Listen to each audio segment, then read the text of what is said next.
Hello students, welcome back for another class. Our today's topic is precision full wave rectifiers. Okay, precision full wave rectifiers. Another name for this, half wave rectifier and a Summing circuit. This is because we achieve precision full wave rectifier by clubbing our regular half wave rectifier with a Summing circuit. Alright. So this portion, this is your circuit diagram. So this portion is your half wave rectifier and this portion is your Summing circuit. Hope you remember this Summing circuit where you have 2 or 3 or any n numbers of inputs, right? This is what the Summing circuit is, okay, where we have V1, V2, V3. Hope you remember this topic. So this Summing circuit is used here, and this is your half wave rectifier. This is your half wave rectifier which we have already dealt in our previous classes. Alright. Let us see how does it work. Okay. Now when we apply this positive half cycle input, this portion, it is here. When we apply this positive half cycle, this positive input will appear at A at this point, right? So at this node A, the positive input voltage will appear. Alright, keep it there as it is. So we have 1 plus V. We have positive input voltage V1, right? Now let us see what happens with half wave rectifier here. Here one important thing is R2 equal to 2R1 is purposely kept. Means the feedback resistance R2 is twice the value of input resistance R1. This is because to have a gain of 2. For this particular op amp. For this particular op amp A1, the gain must be 2. So for this purpose, R2 is taken as 2 times of R1. Yes, now this positive voltage V1, when it is applied here to inverting terminal, this positive voltage will become negative, right? It becomes negative. This negative voltage will make diode D1 off, right? And what about D2? For this negative voltage, diode D2 will conduct, right? Diode D2 will conduct like this. D2 starts conducting, right? This negative voltage will come here. What is the gain of this amplifier? 2. So what will be the voltage? What will be the voltage at B? So VB will be equal to minus 2V1. How did I got this minus 2? Minus 2 because for the voltage gain of inverting amplifier is given like this. Gain equal to minus RF by R1, isn't it? So we have taken RF as 2 times of R1. Hence 2 by 1 is nothing but 2. So this minus 2 is this minus 2. Hope you understood this. Alright. What about VA? VA is equal to how much? VA is equal to V1, right? VA is plus V1. VA is equal to plus V1. How did I got plus V1? It is nothing but the applied input voltage. VA is plus V1, that is applied input voltage, this input. What about VB? VB is coming out to be minus 2 V1. 2 because purposely the gain of the amplifier is kept as 2. See, this is how it becomes. Minus 2 volts can be represented like this. Can you see? Minus 2 V in, minus 2 V in. This is how it can be represented. So the amplitude is double of the input. This amplitude is double of the input voltage. Alright. Now, as I said, this circuit is working as a summing circuit. So the sum of VA and VB will be given to your op amp. Alright. What is the sum of VA plus VB?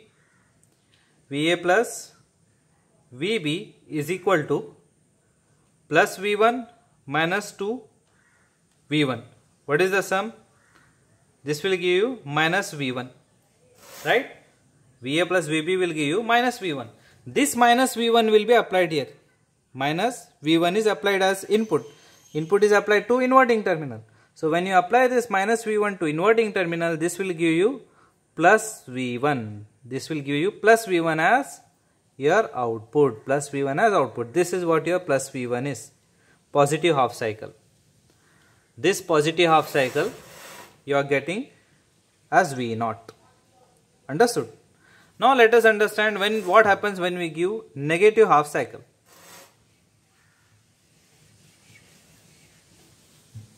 Yes, apply negative half cycle here.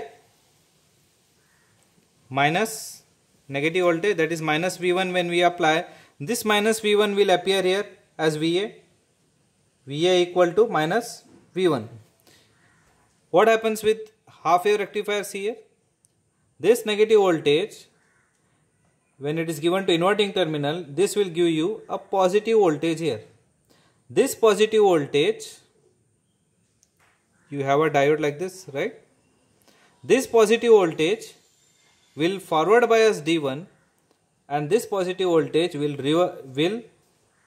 reverse bias your diode D2 like this.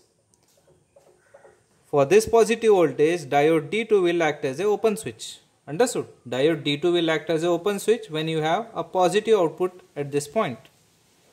Understanding? I repeat. When you apply negative half cycle, negative input, that is minus V1 when it is applied to inverting terminal, it becomes plus V1.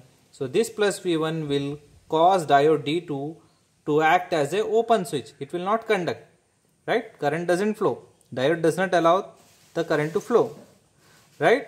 So what will be VB voltage? VB will be equal to 0. VB will be equal to 0. Now when you reach at summing circuit, that is VA plus VB, what will you get? Minus V1 plus 0, which is nothing but minus V1. Alright? When you have minus V1, this minus V1 is applied here to inverting terminal, you will get what? Minus V1 will become once again plus V1. Minus V1 will become plus V1, and once again you will get another positive half cycle, another positive half cycle. So you keep on getting positive half cycles for positive and negative input half cycles like this. So this is how your AC is getting converted into DC. This AC is getting converted into DC, and this is your full wave rectifier. This is your full wave rectifier. Alright. Now, how will you get the values of resistance R1, R2, R3? So let me write design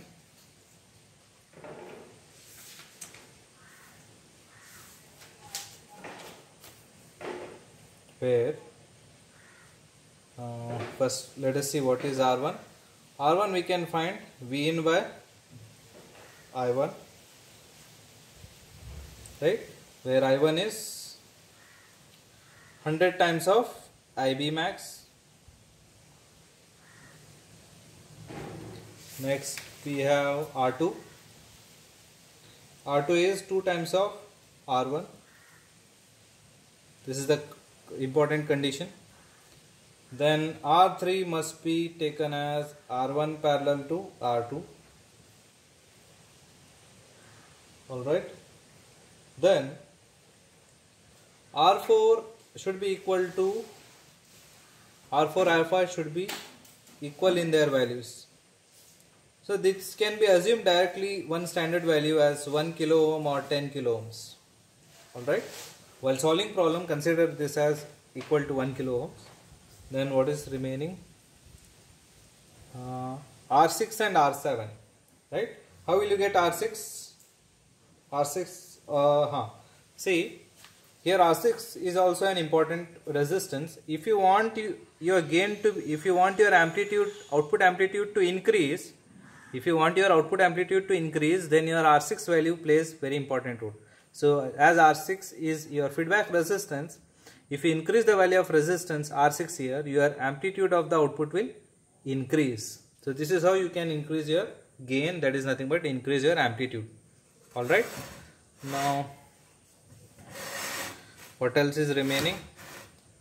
R4, R5, R6, yeah, R6 I was discussing, right? Let me write here. R6 is given by final output voltage by your input voltage. This is how you have to design. Alright, R6 equal to output voltage by input voltage into your R5 into your R5. Alright, as this is working in inverting configuration, this is working in inverting configuration. What else is remaining? Yes, now another is R7. R7 you can take R4 parallel with R5 parallel with R6. That's it. This much you have to do.